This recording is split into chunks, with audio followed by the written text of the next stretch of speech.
Hi, I'm Kerr, a disability attorney in Portland, Oregon. I'm here with my partner, Sara, Carroll, and today we're going to talk about you.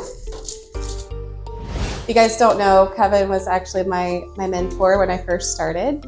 I think one of the things I really remember you teaching me was more so about how to connect with the judge. Mm-hmm. So for my first question for you was going to be like, what kind of advice would you give clients about how they can connect with the judge and really make sure the judge understands who they are?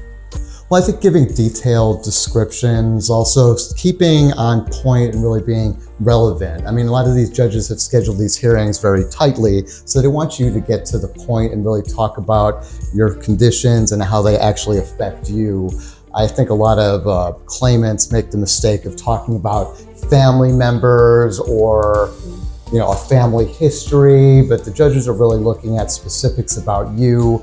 Also, things that are in the medical records or you playing doctor, that doesn't help them either. The judge has read the record. They really need to know how your back affects you, not how it affects people in general, how it affects people that you read about online, your friends, your next door neighbor.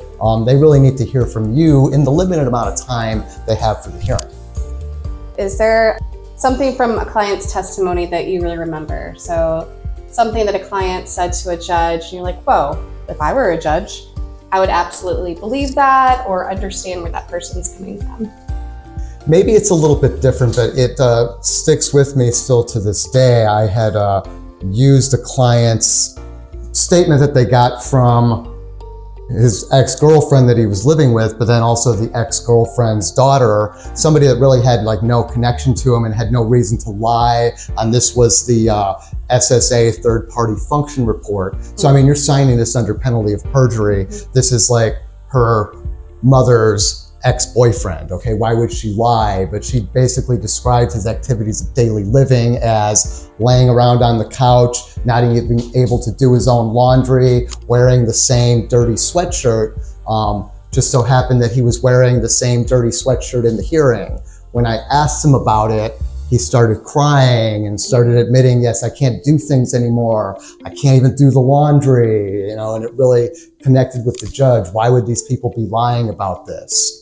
So it's all about really showing the judge that this is real. A little bit different topic, but what do you, in your mind, makes a good judge versus a bad judge? Well, certainly good judges would read the records, and also listen to the testimony. It's got to be a combination of both. I mean, bad judges sit there in the hearing and are already writing the decision just to save themselves time, okay? People wait for 3 years to get a hearing, right? So you should at least get 30 minutes to testify. Is it correct that judges don't read the medical records before the hearing? Well, it's kind of hit or miss. I mean, some judges are described as being not a reader, okay? So some judges don't.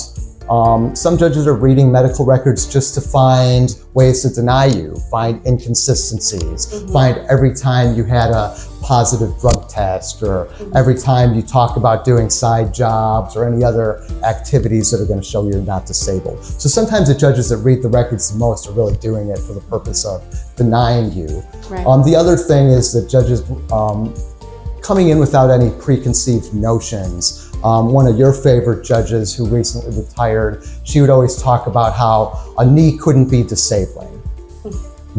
Things like this. But there was a reason for that, right? Well, she had knee problems herself. Right. Now, she obviously had a law degree.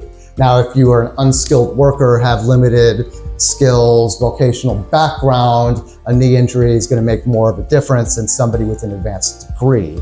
So it's always going to be different, but she came into the cases with preconceived notions about them. Or her own personal bias. And I think that's really, what we have an advantage over potentially other people about is that we know these judges. They're not in our office, but sometimes it feels like they're kind of an extension of what we do, our work world every day. And so, we would know that person had a knee problem and is really not going to pay attention to somebody else in their mind complaining about it when they've had to deal with it every day.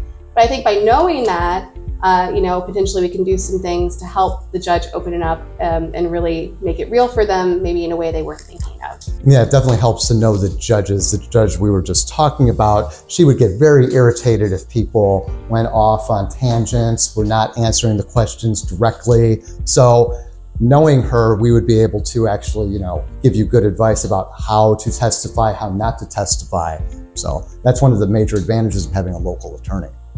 Awesome. Well, thanks for taking a few minutes with us today, and I hope you guys learned some stuff.